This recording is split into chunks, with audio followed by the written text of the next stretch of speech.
one of the things I'm trying to convey with my book and every time I speak about the cult is that we have this idea that morals are these clear-cut things, like, oh, there's good and evil, and that's how it is, right? But if you understand how the brain perceives morals, like the part of our brain that perceives morals is a very new part. It's like only the prefrontal cortex even has the ability, and actually I'm not sure if I'm saying this right, but I think it's only the left side of your prefrontal cortex can perceive morality. Like if you lose that part of your brain, you can't even understand what a moral is. Whereas most of our brain, or a huge part of our brain, is all of these amoral instincts, like the desire for connection, love, sex, power. All of these things are real to our human experience, and then we put morality on top of it. So when it comes to like these questions, and I get a lot of shit. Actually, I was looking at one of my appearances on a cult podcast, and it was like 500 comments of like, this guy is victim blaming, or I don't know what they said about me, just because I was bringing up things like that. It's like, you can't just flat out condemn someone. And it doesn't excuse, I mean, the cult did a lot of terrible things too. I'm not like defending them either. But anyway, I just want to say, like, one of the things I really learned while in the cult was that the ability to change someone's mind and feelings follows certain principles that can be used to help them grow as a person, that can be used to control them. And in the cult, I experienced both.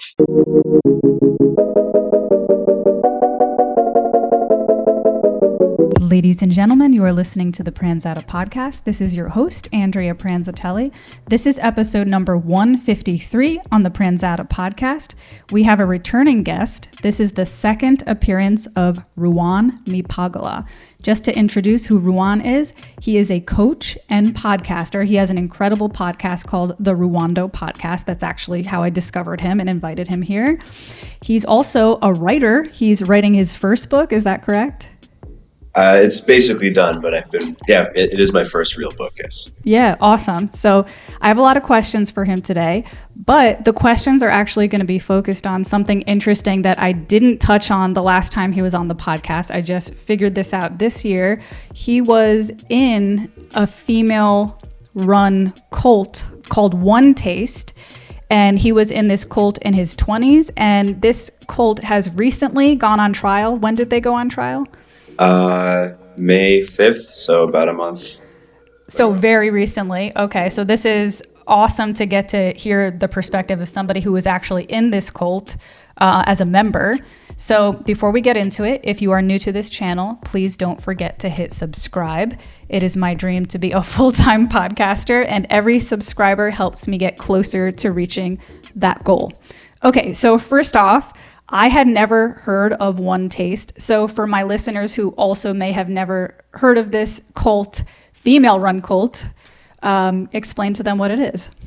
Yeah, and actually I didn't remember if we had spoken about it last time. I guess it was like a year ago you had me on or something. I think we didn't focus on it. I think you kind of might have mentioned it in passing, and we didn't really focus on exploring that. So I kind of forgot about it. And then when you mentioned that they were on trial recently, and I started looking into it a little bit to prepare for this episode, and I was like, holy shit, this is really interesting. You know? Oh, yeah. Well, basically, I found them when I was in my early 20s. I actually discovered them while I was in college because the founder had a TED Talk that went viral. This is 2007. And it's a personal development organization focused on female sexuality. It was like a wellness organization. Their thing was a practice called orgasmic meditation, where a person, usually a man, strokes a woman's clitoris for 15 minutes in a certain way. I had found out about them through that TED Talk, but Tim Ferriss, who I was like a huge Tim Ferriss nerd back in the day, he also featured them in his book, The 4-Hour Body. It was actually one of the taglines on the cover, 15-minute orgasm. That actually came from OneTaste. Okay, so my next question for you is, I can come up with reasons for this myself, but I want to hear it in your own words. What initially attracted you to this cult? And furthermore, what kind of headspace were you in at the time that maybe put you in a position to have been vulnerable to become a part of a cult? Or were you not in a vulnerable position and you were in a healthy mental space and you were sucked into a cult? So it was more, I would say I was vulnerable, but I also, I'm going to see if I could do this on the fly. Like I do try to change people's assumptions about cults. Like people like who haven't touched a cult are like, oh, crazy cult people, you must be insane to join a group where you eventually lose your well-being. And truthfully, to answer your questions, like I was vulnerable. Like I was 23, I didn't know what I wanted to do with my life, quarter life crisis. Also had a lifetime of anxiety and shyness and like just like dysphoria. Like I just wasn't happy as a human being. I had like history of depression up until that point. Tried this, tried that. Got into drugs. Got out of drugs. Like I was searching for something. So in a way, like I was in like a classic sense vulnerable. Like I would have joined something if I didn't join a cult, probably. Um, but what drew me, like as far as like what I was experiencing at the time, was all the negative feelings I was expressing, which led me to, and I think this is kind of a driving force in the personal development industry for people our age, is like you're trying to find something better. Like you want that there must be a better way to live. There must be like a better way to be. And philosophically, I would read books like Sex at Dawn or books about this and that, like, and Occupy Wall Street had just happened. So I was like, there must be a better way. Like there must be a better way to live. There must be a better way where like we're not chasing money and like connection is a part of life and all of these things. I was politically, I had a very different view back then as a younger person. But OneTaste basically had all of it, and they had sex. And it was like, because even the TED Talk, I clicked on it because the word orgasm was in the title, thinking, oh, this is like some sex thing on TEDx. That's interesting. But it was really about human connection, which as a 23-year-old or even a 19-year-old, I didn't really consider. Like no 19-year-old boy thinks, oh, I want connection in my life. It's more like I want to get girls, or I want to be confident so I can get girls, or I want to be famous or whatever. Right. It was like, oh, it really spoke to me. So that's what drew me in. It was almost like the sex was the advertisement, like the hook. And then the real connection, or what seemed like real connection, was what got me stuck. And I think a lot of people had that gateway into OneTaste. Yeah. Okay. So going back to what you said in the beginning of that explanation about kind of reframing what people assume about somebody who would join a cult or accidentally join a cult and not realize it, I was kind of reflecting in my head, okay, that actually does change my perspective a little bit, because I think a lot of people assume that it's just some dummy, like some idiot that's going to join a cult. But actually, in a way, even though you were going through anxiety and depression and whatnot, you were searching for a way out. So in a way, you were actually in a healthy mind space to a degree, searching for answers to work through all those issues. So I guess anybody can be vulnerable in a position like that because. Well, yeah. Go ahead. I would say, like, to put it in like maybe more normal terms for like the average person, in a sales setting or a business setting, I was a hot lead. Like I was looking for a solution. I was looking, I didn't have much money, but I was looking to I was willing to commit my life to something. Like before then, I don't know if we talked about this last time, but I had joined Officer Candidate School for the Marine Corps because I thought they would make me a man because I was so anxious, and I decided not to pursue that. I even was I was trying to hang out with the Hells Angels in New York. They didn't really have me. I was searching for something obsessively to basically change my unpleasant life, my life of quiet desperation, and the cult was the solution that I ended up choosing at the time.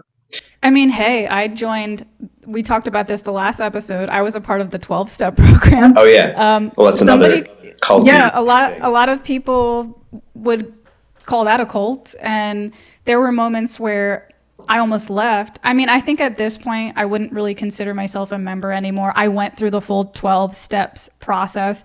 I have a sponsee that I'm taking care of right now and walking her through the 12-step process, because I do want to leave the 12-step program, but I feel like it's sort of an obligation for me to do my part. It's like somebody helped me. Now, if I want to really feel like I was a good person here, I have to help somebody else, at least one person.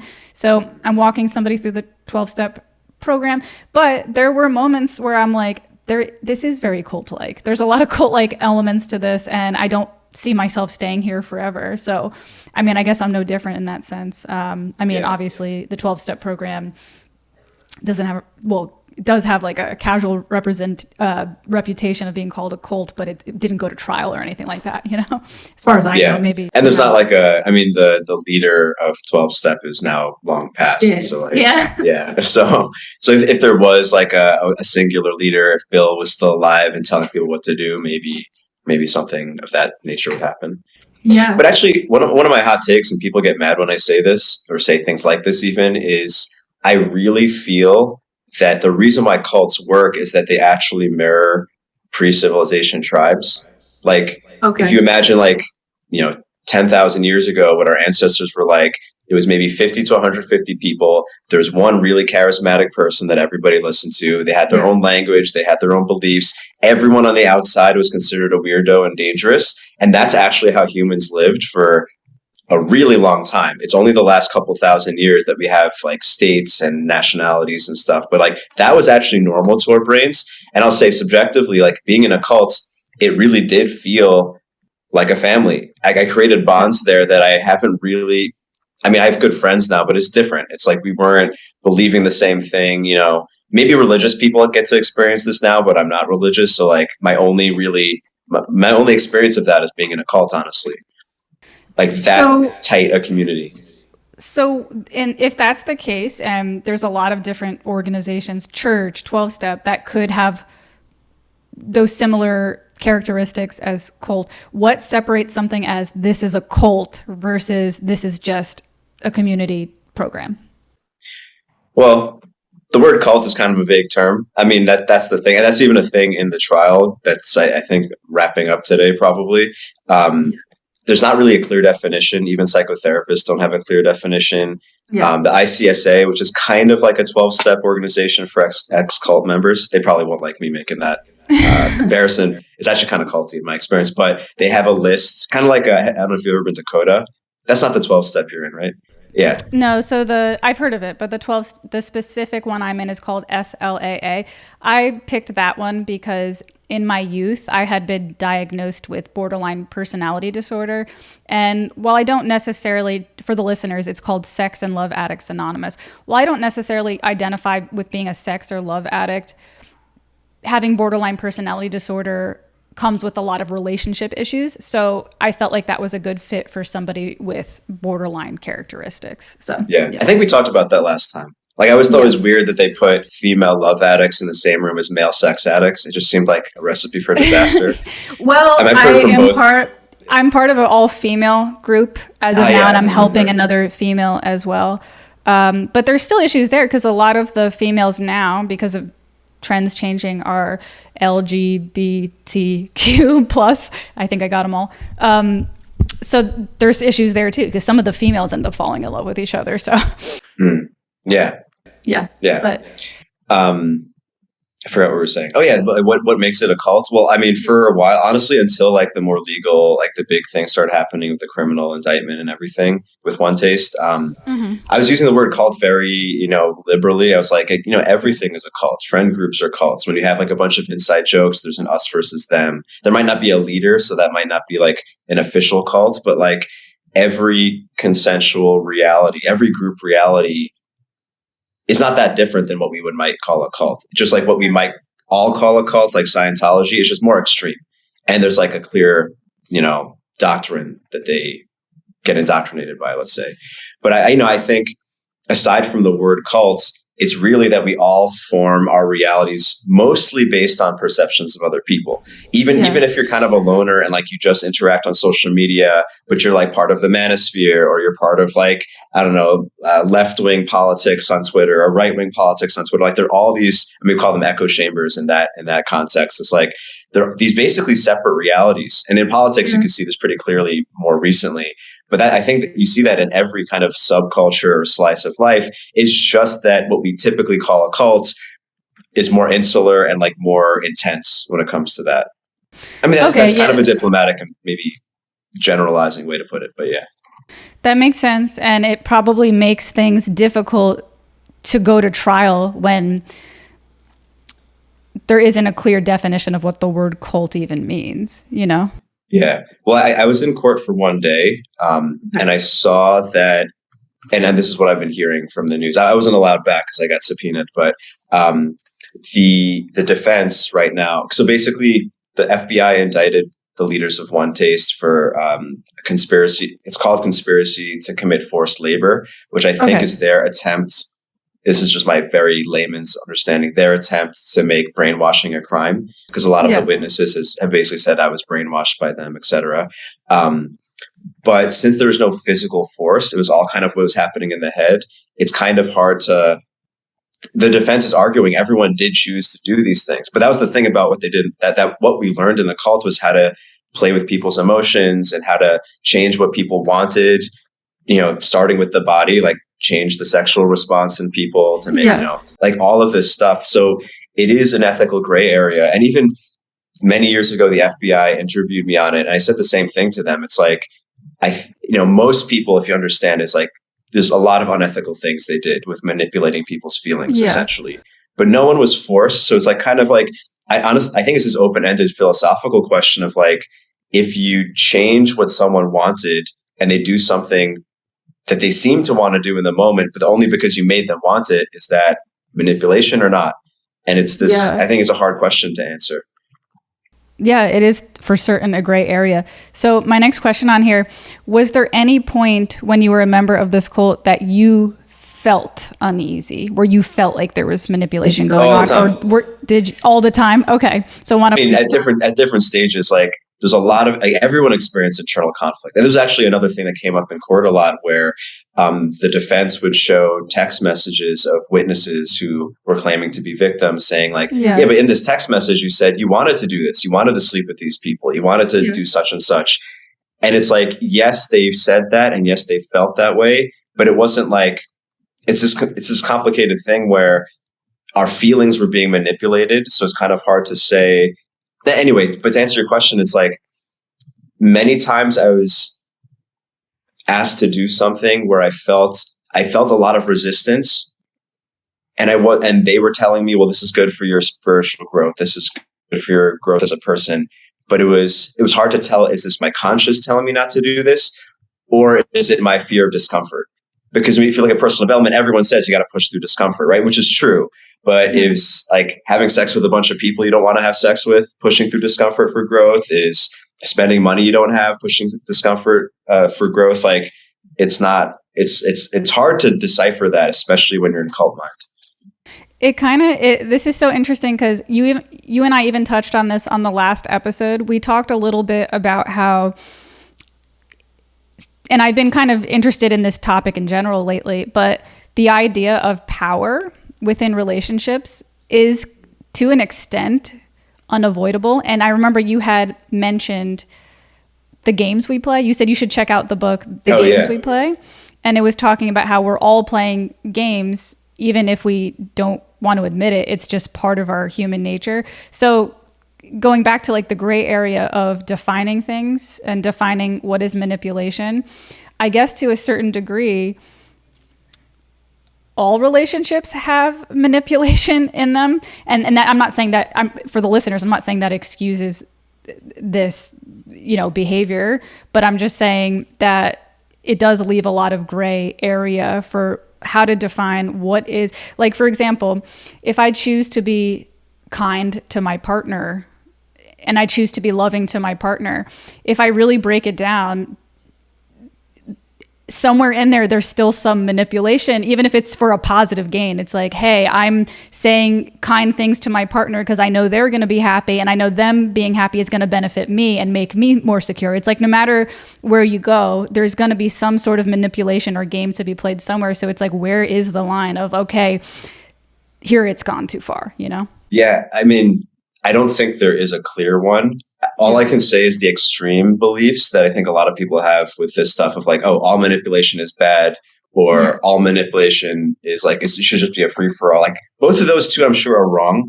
Where the line. It's like the same thing in any relation. Like even my 3-year-old, anyone with little kids like knows they're trying to manipulate you all the time. Yes. Just because they're trying to get their way and they don't know any. It's like, is that wrong? Of course not. That's just like a 3-year-old being a 3-year-old. But this is how humans are. And I think one of the things I'm trying to convey with my book and every time I speak about the cult is that we have this idea that morals are these clear cut things, like, oh, there's good and evil, and that's how it is, right? But if you understand how the brain perceives morals, like the part of our brain that perceives morals is a very new part. It's like only the prefrontal cortex even has the ability. And actually, I'm not sure if I'm saying this right, but I think it's only the left side of your prefrontal cortex can perceive morality. Like if you lose that part of your brain, you can't even understand what a moral is. Whereas most of our brain, or a huge part of our brain, is all of these amoral instincts, like the desire for connection, love, sex, power. All of these things are real to our human experience, and then we put morality on top of it. So when it comes to like these questions, and I get a lot of shit. Actually, I was looking at one of my appearances on a cult podcast, and it was like 500 comments of like, this guy is victim blaming, or I don't know what they said about me, just because I was bringing up things like that. It's like, you can't just flat out condemn someone. And it doesn't excuse, I mean, the cult did a lot of terrible things too. I'm not like defending them either. But anyway, I just want to say, like, one of the things I really learned while in the cult was that the ability to change someone's mind and feelings follows certain principles that can be used to help them grow as a person, that can be used to control them. And in the cult, I experienced both. Like they changed me in a very positive way. And that's what made me attached to them. And I saw a lot of people go through that journey, basically. How did it affect the way you interact with people? Because I'm sure being in a cult probably affect, and then later on realizing, oh, this is a cult. Well, that's a whole nother story based on the past conversation we had so far. But for simpler terms, okay, I'm in a cult. How did that affect your ability to trust? Or did it affect your ability to trust interacting with people going forward? How did it change your relationship with people? Yeah, well, I'll say, I mean, I didn't realize it, because it's not like we were living on some separate compound. Like I was in New York City most of the time. I was interacting with people most of the time. I was dating non-cult members very often to kind of try to get them in. This was like kind of a semi-conscious thing that I think most of us did. And I could go into that too, if you want. But I thought, like, okay, I'm in with this group, but at some point I'll leave and just reintegrate. And I didn't realize how far I had gone. Like when I was separate from the cults, like I didn't know how to talk to people. I didn't understand anything people reference. I didn't know who the mayor of New York City was, even though I had never left New York City. Like that's how separated I had been from reality. And I found it extremely difficult. And I will say, specifically when it came to personal development, which was like kind of my obsession since teenage years for the reasons I described. I knew I wanted to work in personal development. I wanted to be a writer, coach, or something like that. I had to take a couple of years away from it because the only way I knew how to help people was also making them dependent on me, because that's what I learned in the cult. So it took like, honestly, for a couple of years, I just bartended and drove Uber because I had to, like, I didn't know how to coach without doing weird things by accident. Yeah. So I distrusted personal development for a while. Yeah. Okay. How did being a male, how did it feel to be a male in this cult? It was a female run cult. Did that affect your perception of things or not so much? Yeah, well, there's a lot of layers to that too. Because before the cult, I thought like, okay, I'm kind of weak-minded. I'm a nervous person. I'm all of these, like, I'm not manly, right? So I was always seeking out these ways to be tougher as a man. So Marine Corps, combat sports, things that I was drawn to genuinely, but it was largely driven by a sense of inadequacy. Like I wasn't man. I always felt like I wasn't man enough before then, or when I tried to be, like, I didn't really cut it. I tried a lot of things, right? In the cult, I got this message and validation that, no, you have to connect with your soft side. You have to connect with your emotions, which is true. That it was something I was lacking. And then in a way, like that's initially what I needed to develop. But then it also you kind of became rewarded for being effeminate in a way. So like without realizing it, it's like I got in touch with my emotions, but then because this group that helped me get in touch with my emotions also rewards me for being extra empathic, kind of submissive to women in a way. It was kind of this weird interplay because you were taught to be masculine because that's what makes you good in bed, or that's what makes you attractive to women, but not too masculine that you don't listen to what the women tell you to do. It was this like, yeah, it was just, and actually, if you're looking at pictures of me, like I went from lifting weights a lot to doing yoga all the time. So my body changed. Like I grew my hair out long. I started dressing nice. Like I really became feminine, honestly. And that came with like this weird feeling too. But I'll say like, I, for some time afterwards, I had this kind of default of like, if I met a really confident woman, I would kind of just listen to what they had to say and then be like, oh shit, like that's not the way to be either. Like it kind of changed, honestly, it effeminized me. So a lot of my work in the years leaving was basically getting back in touch with my masculine side, which is, I guess, is how I became a men's coach. Ultimately, it's like the before and after I was lacking in masculinity, let's say. Yeah. So it's interesting. All this, I feel like, probably contributed to where you are today in a positive way, in a strange way, because it's almost like you had to go through these lessons. You had to become extremely feminine in order to know what it is to be extremely masculine today. So actually, funny, that was a question I had for you later, but it fits right now. How would you define what it means to be masculine today? Because as a female, I'm always trying to figure out what it means to be feminine. Because from my personal experience, I had a rough upbringing and I was very self-raised. Like I had to kind of parent myself. I had to take care of myself.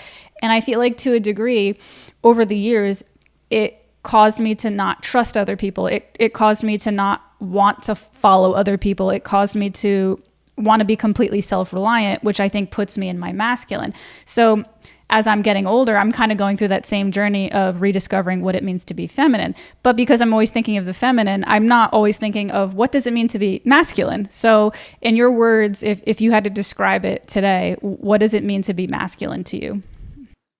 Well, to me, subjectively, and I think due to my life stage, I'm married, I have children. For me, being a healthy man or being masculine is containing the needs of my dependents, which I think is like kind of the extrapolation of what you described of like, okay, when you're young and not committed, it means being self-reliant, because if you're dependent on others, you can't take care of others when you're a husband and father, if you choose to do that, or like lead a team or start a company. Like all of these things are masculine traits, which starts with self-reliance, but then also allowing others to depend on you. I would say there's, in relation to what you said about being feminine, which I would say partly, this is not the only thing, but partly is like allowing yourself to be contained by a presence that you love and trust and respect. The masculine would be being that presence. Yeah, no, that's 100% where I'm at. One thing I've been working on to allow myself to become more feminine is being okay with letting other people lead. Like, if I'm in a relationship, being okay with letting the man make decisions. And that sounds kind of archaic to people today. Like, what do you mean be okay with letting the man make decisions? But I do think there is value to the traditional masculine feminine role, because when I allow myself to kind of let my guard down and follow as opposed to lead everything, I actually like myself better. I actually feel more at peace. I feel more useful. It's hard to even explain. I like myself better. I feel better. It feels more right to me. I don't know how you feel about that. Like leaning more. Well, I have two things. Yeah. I mean, one is like, I would explain what you just said, mansplain, I would explain your own feelings to you. But my take on what you just said is, and I experience the same thing. Like I'm really taking responsibility for my wife and kids. I feel like that's us tapping into our evolutionary wiring of like, this is how you're supposed to be happy, right? That's how we evolved to be. So that's my take on like, you like yourself better. It feels right, But I would add something to that. And I think I got a unique education of that in OneTaste, because they taught a lot about the power of the feminine. So rather than women acting like men, which is what feminism classically has recommended, it's like women can actually control what men want. And this is kind of like OneTaste's whole thing, even when you go into the darker side of how they kind of control people's wallets and behavior. It's like the feminine, in quotes, is controlling desire. So like, for example, a woman could just be like, okay, boyfriend, decide whatever I want. But like, what if he sucks at deciding? What if he decides the wrong thing? Whereas in OneTaste, we kind of learned that there's a way to influence other people to get them to do what you want, or get them to want what you secretly want, or like what you want. And like there's different skills and ways this was taught, but actually one of Nicole, she is the founder. One of her lines was, how you ask for something tells other, let me get this right. How you ask something subconsciously tells people whether or not to give it to you. And this is actually funny enough. This is something I'm kind of trying to teach my 3-year-old daughter, because she'll sometimes whine for something. And obviously one is just super annoying when a 3-year-old's whining. So like we try to I'm trying to teach her different ways to just not do that for my own personal selfish comfort. But I also am trying to teach her, like, if you ask for things sweetly, you're way more likely to get people to do things for you, especially if it's something that you as a 3-year-old can't do for yourself. Like, mommy and daddy would love to do X, Y, and Z for you most of the time when you ask sweetly. And you can kind of extrapolate this to like, what does it mean when a woman is seductive and she can kind of like just hint that she wants something and all the men rush to give it to her? Or like a woman can get her boyfriend to do the things she wants because no man wants to be told what to do, but men love to delight a woman that they're in love with. Yeah. Men love to feel like it's their own idea. Right. And so like if a woman can learn how to make it feel like it's a man's idea, everybody wins. She doesn't have to lift a finger. He feels like the man. She gets what she wants. Like, it's actually a really positive life skill. That's what I mean about positive manipulation, because that's technically a manipulation. The woman in that case, or even your child in that case, because you're teaching your child that as well, is doing something for their own personal benefit. But at the same time, it's actually for the other person's benefit as well, you know, and if we're bringing it in the context of male and female and not your child, by doing things that way and quote unquote manipulating the man that way, you're actually making them feel more manly, even if they don't realize it. You know what I mean? Yeah, and I have a simple example, and I might have brought this up last time we spoke, because I say this a lot. It's like, when we have a lot of groceries, it's like this most stupid, common domestic example. When we have a lot of groceries to bring into the house, if I have to carry all the groceries and like nobody notices, I get a little resentful. Like, why am I carrying all the things? But I don't actually want my wife to carry half the groceries, because that's kind of emasculating. And like, it actually feels good to carry the groceries for the family. All I want, what makes it all worth it, is if she feels really appreciative.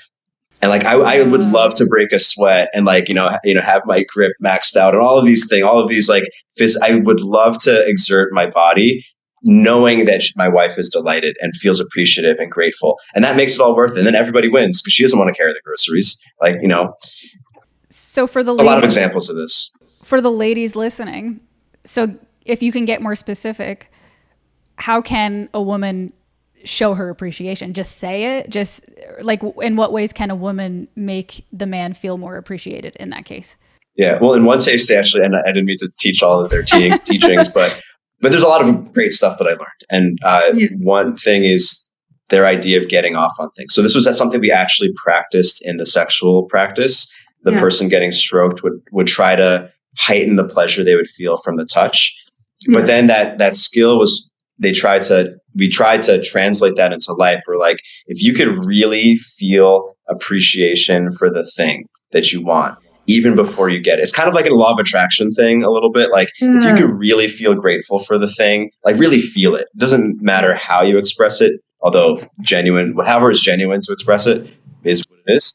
If you could really feel grateful for the thing, if you could really try to feel the pleasure or the enjoyment from the thing before you get it, it actually makes it more fun to get it.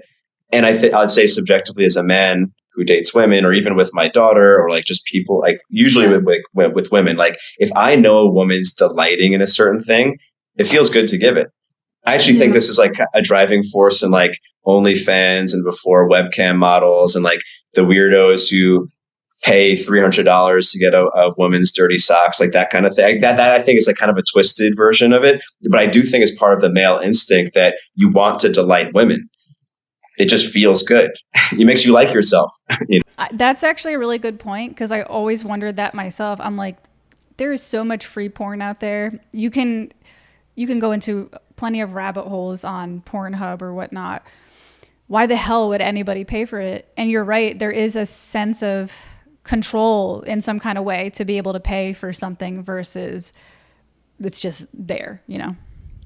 Yeah. And I don't even know. I mean, in some cases, I'm sure there's like a kind of maybe devious control power thing, but I would even say, not that I've paid for panties or been on a webcam ever, but like I could imagine I mean, paying for a woman's drink feels good. Yeah. Covering the bill, it's not even about money. It's about like the ability to provide and delight a woman or delight the feminine. There's something like so inherent in, like, I think, it's part of the human mating ritual in a way. And I think it's part of like the evolutionary wiring of a man to want to do things for women. And so it can be tapped into with like hookers or OnlyFans or there's all these negative applications or the most simple positive applications, like doing something for a child or helping an old lady cross the street. Obviously, when you add sex into the mix, like there's a little bit more of an incentive for a man. But I also think it's kind of a pure impulse that often gets distorted. Yeah, and being able to please a woman or do something for a woman, at the end of the day, it taps into the tribe leader. Like, I mean, there's a lot of men out there, so not all of them can be the tribe leader. Like, some of them have to take a secondary position. But I think at the end of the day, it's only human nature to want to move up the ranking. So the more you can please a person, it just taps into like, holy shit, I'm the fucking man. Like, I'm the tribe. I'm the leader of this tribe. You know what I mean? Yeah. Or even on the lower end of it, it's like, I'm not worthless, right? Yeah. And maybe that's what drives like the people who, spend a lot of money on OnlyFans or buy panties. It's like, in some way they're useful to a woman. They're helping her pay her bills. Yeah. Yeah, that's true. Going back to something you said before about how women can manipulate men to be more in their masculine. Something I'm learning lately is that when a man is going through something, it's hard not to want to jump in and give advice, because I think I don't know if you've had experience with that with women or your wife or women you've dated in the past. Womansplaining. Because I'm nurturing and I like to help people, and I am also a teacher, like I teach piano lessons. Sometimes it's my nature, and I've had to learn this with some family members as well. I'm not going to name names for their privacy, but I have male family members who are younger than me who look up to me for advice. And it took me a while to realize that when they come to me for advice, males specifically, they don't necessarily want solutions. And it's been a challenge for me to understand how to support men, because sometimes I see a clear solution. I'm like, duh, like here's the solution. But you don't want to, I mean, this from coaching. I know therapists are trained to not give the solution to their clients.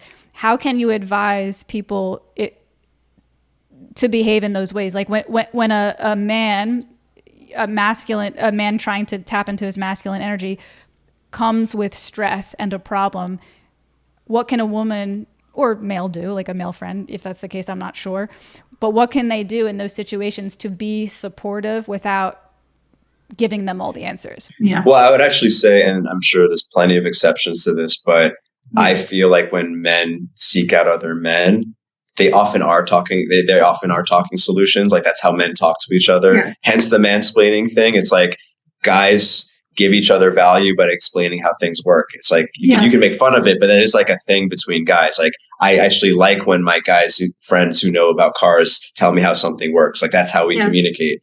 But I would say for a woman, though, the best, especially in a romantic relationship, the best thing you can do for a man is see the best version of him.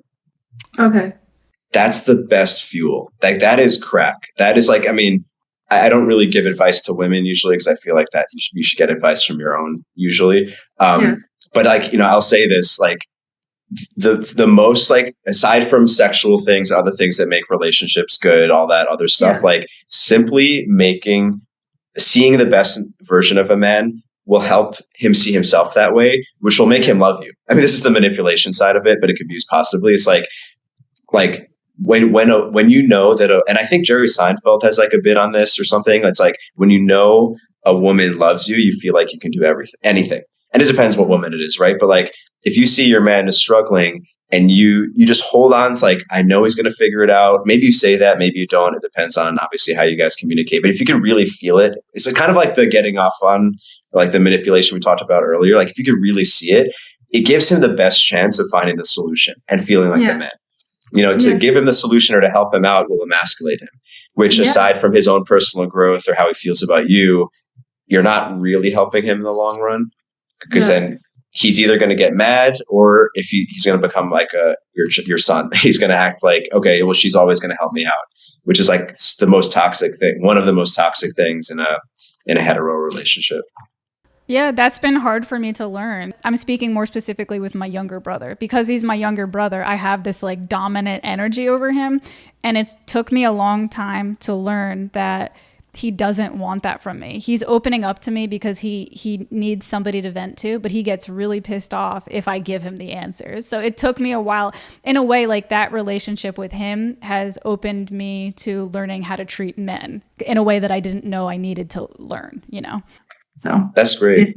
And like, I don't have an older sister, so I'm not speaking from experience, but I would imagine subconsciously it would make a huge difference, or maybe consciously it would make a huge difference to him to have his big sister see him as a real man. Yeah. Right. You know, because I assume he's an adult now or whatever age he is, but like to get that validation is like such a big deal, even if you don't notice it consciously. Yeah. Yeah. No, I'm gonna, and then again, it's like, is that manipulation? But it's like, not all manipulation is bad, because he's my brother. I'm not in a relationship with him. He's my brother. I don't really have much to gain from me, quote unquote, manipulating him, other than he feels better. And maybe the selfish thing for me is that I feel better, that he feels better. Sure. But I mean, at some point, I don't think all manipulation or all people tactics are bad, you know? Yeah, and because one way to look at it, and this could be taken to an extreme too, but we're always manipulating each other all the time. Like if you smile at someone at a coffee shop and they have a better day, like you just manipulated them, you know? Yeah. I do want to say though, because like I'm imagining the negative comments. Like I'm not like defending negatively manipulating people. I'm just saying, you know, we're a little bit speaking devil's advocate here. Yeah. And how would we even define negatively manipulating? Is it something that... Yeah, if you're like messing up someone's life, if the end result for them is like something bad, if you're gaining from that, because that's one of the things I know with the definitions of like the legal charges against them. It's like, did they knowingly do these things to these people and then they knowingly gain from it? That's where if those boxes are checked, that's what would lead to the prosecution winning. I mean, we'll see. I think the verdict will probably come out today or tomorrow. Oh, wow. So this is like really fresh. Yeah, it's. I thought the trial was going to go on for a long time, but the trial actually flew by. So, wow. So going back to the talk about the cult, I was curious about this. Post your experience here, did you do any research on what kind of person becomes attracted to becoming a cult leader? Like, are there any characteristics of a person that might make them more attracted to wanting to start a cult? I kind of resist these labelings, but it's kind of like one of the hot pop psychology terms is like NPD. Everyone's talking about narcissists and stuff. And I think I'm making some big generalizations here, but I think what most people describe as a narcissist are avoidant attachment tendencies, maybe to an extreme. So I would say, I mean, NPD, obviously real narcissistic personality disorder does exist, but very often, if you look on YouTube and search for it, people talk about it in like a very, very wide way. So like certainly that. And it was actually a thing because one of my good friends that I met in the cult, and we both left around the same time as a psychotherapist, and he pointed out that everybody who worked for the cult was an avoidant attached style, and everybody who was a student but didn't work for them was anxious. So you had this kind of relational dynamic where we had all of these avoidants teaching all of these anxious people and getting them to do certain things.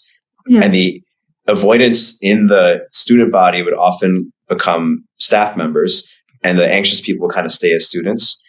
There's probably exceptions to that too, but yeah, so you can almost say that to want to be the cult leader is like extreme avoidant attachments, which maybe is maybe synonymous with NPD.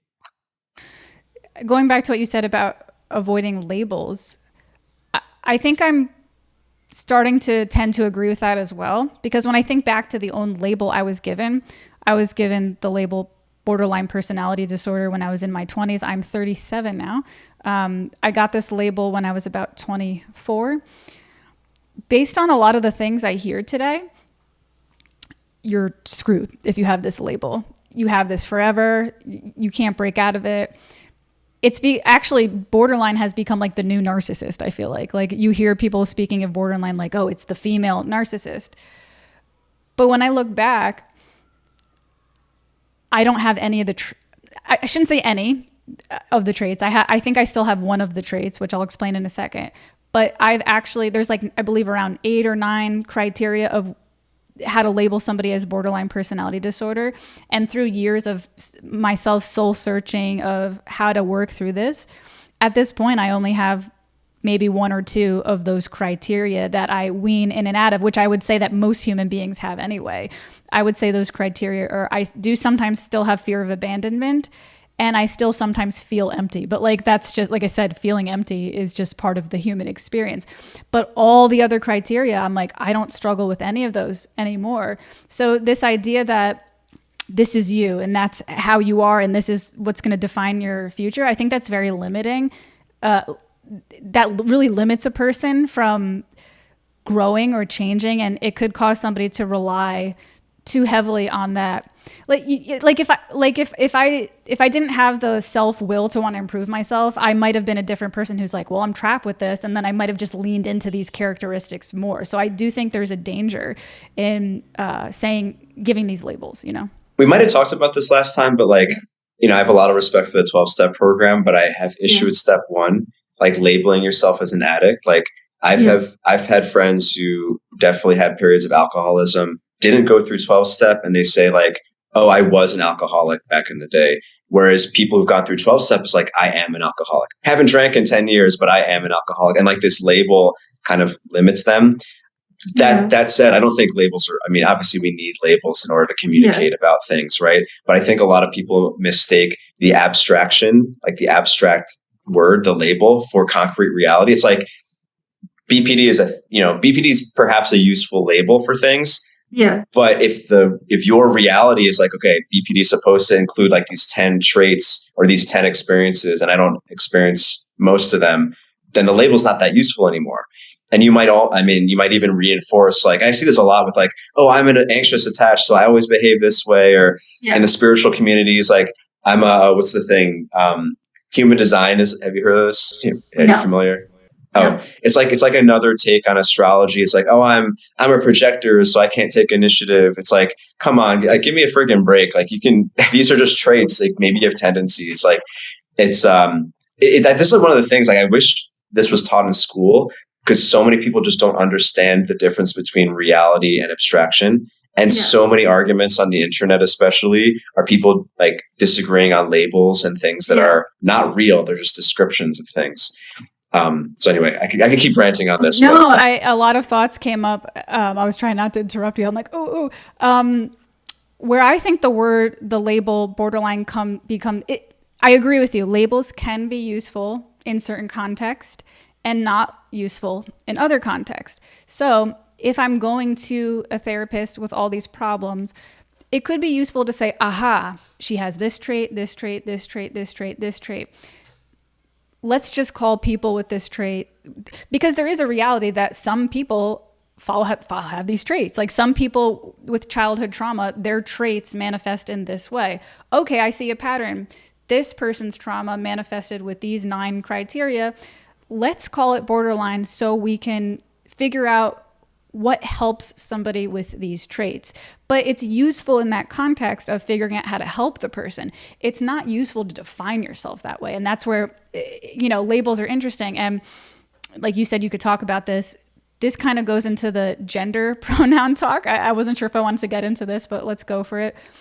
I feel the same way about the gender pronoun thing, where it's like people get really hyper about, I'm not a female, I'm not a male, I'm a whatever. Like they have another gender pronoun. It's like, I don't understand how that, okay, like the use of the label male or female is appropriate when you go to the doctors. And like, if I'm bringing my cat to the doctors and what's wrong with your cat? Okay, is it a male or female? That narrows down a bunch of things. I think the same for human beings. It's like, okay, what kind of person are we dealing with? Do they have a penis or a vagina? That narrows down a bunch of different things.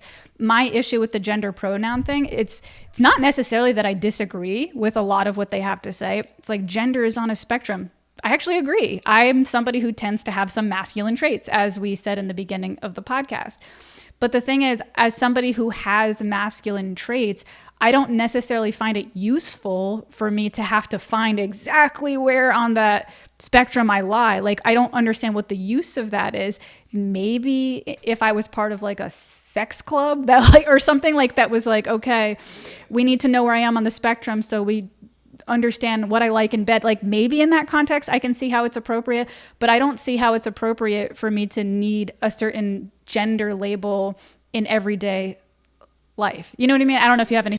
Yeah. My big issue with it, because like I think people, like a sane adult, should be able to dress however they want, call themselves what they want, do whatever they want, as long as they're not hurting people. Like, it's great. I'll call you by whatever. Like, I've never had an issue with that.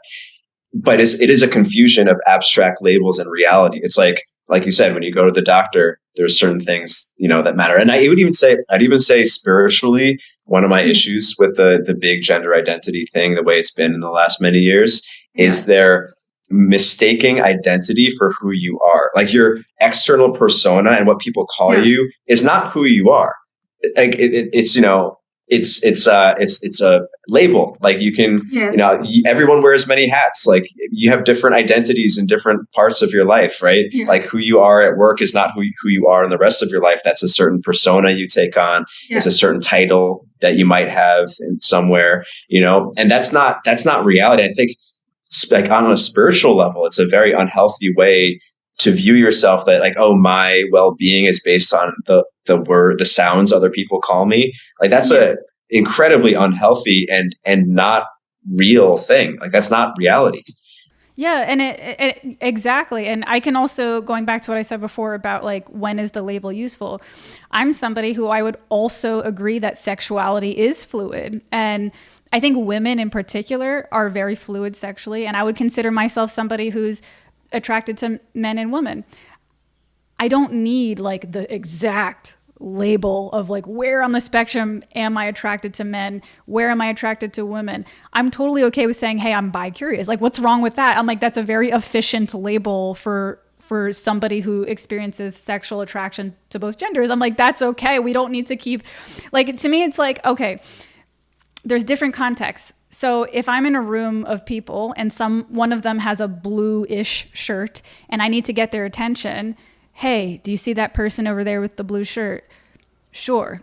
Does somebody come and say, no, it's cyan, you asshole? It's like, okay, if we're at the paint store and we're trying to pick an exact paint color, then the label cyan makes sense. But in this context, I don't need the exact specification. And going back to like the sexual fluidity, I never felt like I was disrespected by not knowing what my exact sexual label is. I just don't really have a need for it. You know what I mean? Totally. Yeah. Yeah. Okay. So believe it or not, we've already been talking almost an hour. So I only have one or two questions left for you. Oh, okay. So I did want to ask you, going outside of the cult talk, I did want to ask you about your life today. So you live in Peru, is that correct? Yeah. Oh, I'm physically in Holland now because we're planning on moving to Europe. We haven't chosen a place yet. Oh, so you guys aren't staying in Peru? No, we're going to keep our house in Peru. There's a lot of things I love about living there, but living at altitude is kind of rough. And there's some other things I don't like. But it is a nice place to visit. That changes the nature of the question then. So my initial question was going to be, why did you choose to live in Peru? But now I guess the follow-up question is, why are you choosing to leave Peru? So, yeah, well, my wife and I met internationally. We actually met in Peru. She was living there. I was kind of traveling around the world, digital nomading, let's say.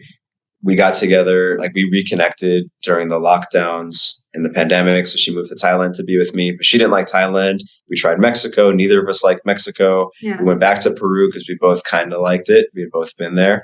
But yeah, I think I already said, like, there's a few things. Living at altitude is really rough. I do want to be a little bit closer to civilization. Like, I love being in nature and farm country, but like, it's, things don't work that well there.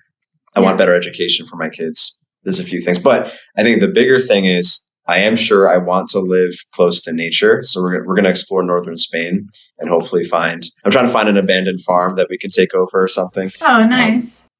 And yeah, I think that's important. We're in a city right now, which obviously cities have culture and access to lots of things. But I don't think that's the right way to be. It's like, yeah. That's funny you say that, because while we were doing this podcast, you have that sheer curtain. I was able to see some people walking by, and in my head, I'm like, that doesn't look like Peru. I'm like, is his wife gardening? Like, what's going on back there? But it's probably I'm in a co-working space. Yeah. Oh, okay. This makes a lot more sense now. Yeah, because I was wondering that. I'm like, who's walking by the window? Like, I imagine like there would be this like huge space.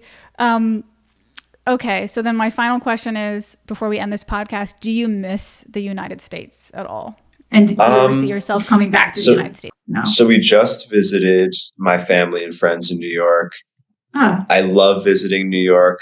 I really enjoyed catching up with my friends this last time. Yeah. There's no way in hell I would move back to New York. I mean, maybe if I had like a TV job or something, one of my pipe dreams, I guess, but probably not.